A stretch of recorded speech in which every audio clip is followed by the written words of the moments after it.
So we're on the move. We're building on the technology that you have counted us on for 35 plus years. What has changed is that we are reimagining a whole new wealth and asset management experience. We're building better, we're partnering strategically, and we're delivering faster, all for you.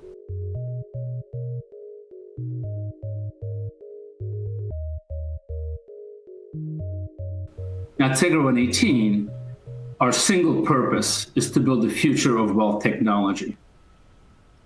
We put our clients at the center of that technology. What ideas do is they let us start to expand our notion of who is us.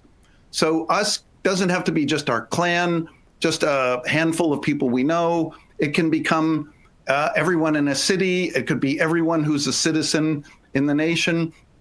Over time, we have the potential to even think of all people on Earth, even all creatures on Earth, as being part of the us that we cooperate with.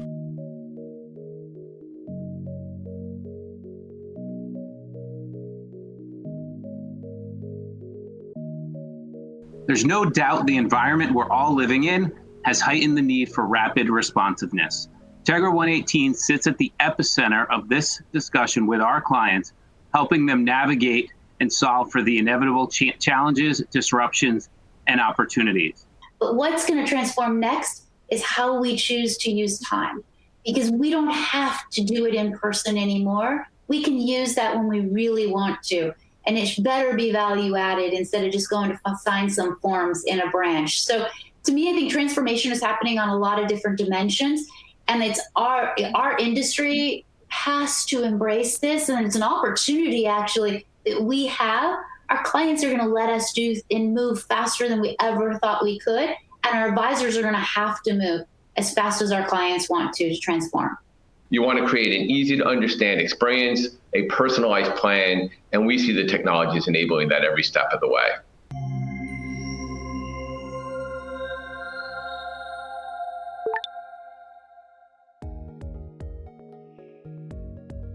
We tend to overinvest as an organization in what we're good at, and we underinvest in what we should be good at tomorrow. And that's what I want to focus on today. We have to get there early, and we have to sense the future in order to compete in the present. At Tegra118, we see it as our mission and responsibility to look into the future and create a framework to drive our product strategy so we can play a meaningful role in helping our clients grow.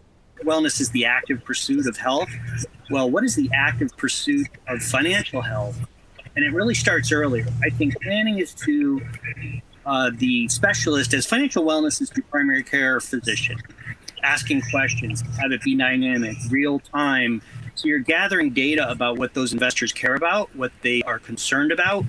And then with that data, be able to drive next best action. We're definitely seeing ESG because, as Christina mentioned, it's about how your investments having a meaning, having a purpose, and making an impact. I think more and more clients don't want to only have strong financial returns from their investments.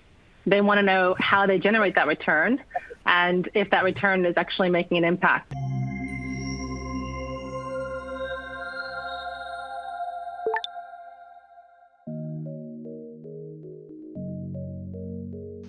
What are you doing to ensure your financial advisor base is representative of today's investor demographics? Women, people of color, the newbies eager to get started. Next gens are looking at impact investing. They'll need a trusted SRI, ESG savvy advisor. Are we ready? When there are these uncomfortable conversations, I'm heartened by them because I'm not fooled by comfortable conversations that everybody's not saying what they're thinking, right? I always feel like, you know what, I'd rather have the uncomfortable one where at least we made a little progress today. That's a start. In the gap between well-being and misfortune lies great opportunity. People are increasingly using their purchasing power to drive positive change. There is deepening awareness that every investment has the potential to make an impact. These ideas are central to the core of what environmental, social, and governance or ESG investing is and what it provides. The most insightful ESG data of the future will not be necessarily what comes from what companies are reporting themselves on a voluntary basis, their sustainability reporting.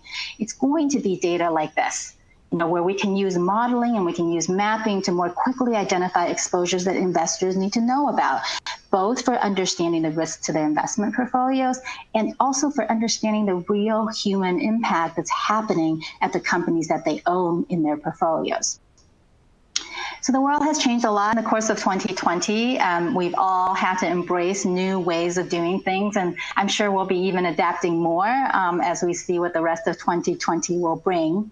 I hope that some of the research I've shared with you today will prompt you to challenge your own assumptions and to seek out the new tools and the new lenses that can actually help you build more resilience and more agilities in your investments. These metrics and information are fundamentally about understanding long-term business resiliency, and that they do represent drivers of change, and they are going to, over time, differentiate between how issuers and how companies manage to these wider strategic risks. There's a lot happening more than ever before on the regulatory side of things. And this speaks to the intensity of interest in ESG, but also more specifically, I think, to the intense need for governments and societies to solve the challenges of climate change.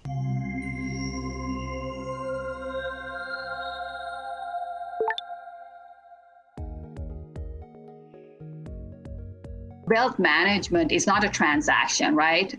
It's not a predictable transaction. In fact, one of the primary characteristics of wealth management is the inherent unpredictability. It's a lifelong journey through personal ups and downs, market volatility, and lots of other things that we can't predict.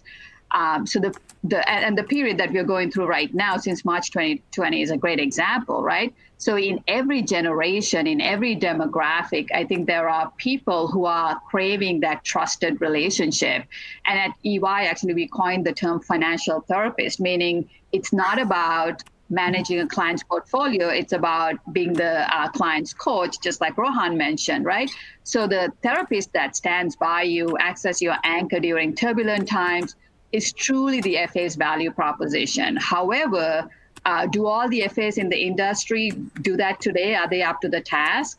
I would say that's a different question, right? So regardless, our research says that regardless if you're a male or female, age segments, your occupation, race, I don't know that we've looked into race that much, but we put them into different demographic buckets, and there are slight differences, but at the end of the day, there's always a significant portion of end clients who are looking for this trusted relationship from the financial advisor.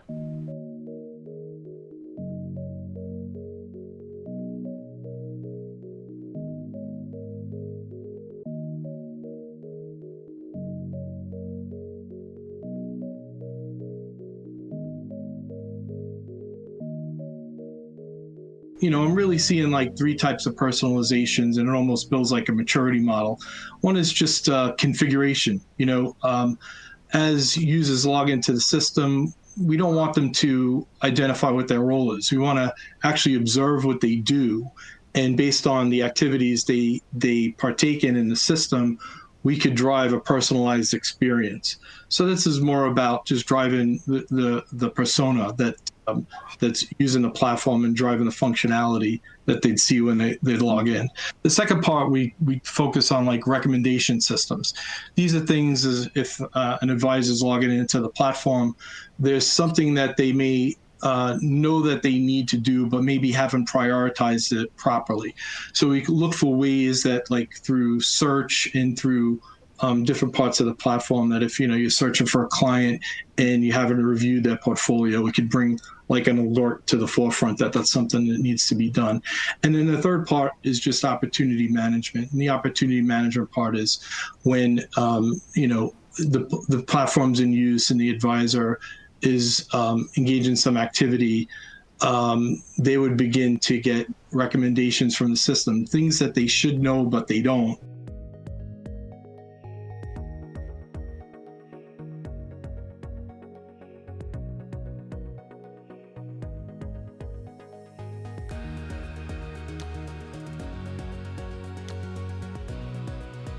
how do we create things that ultimately we can scale and grow with? And to me, the answer lies in great technology.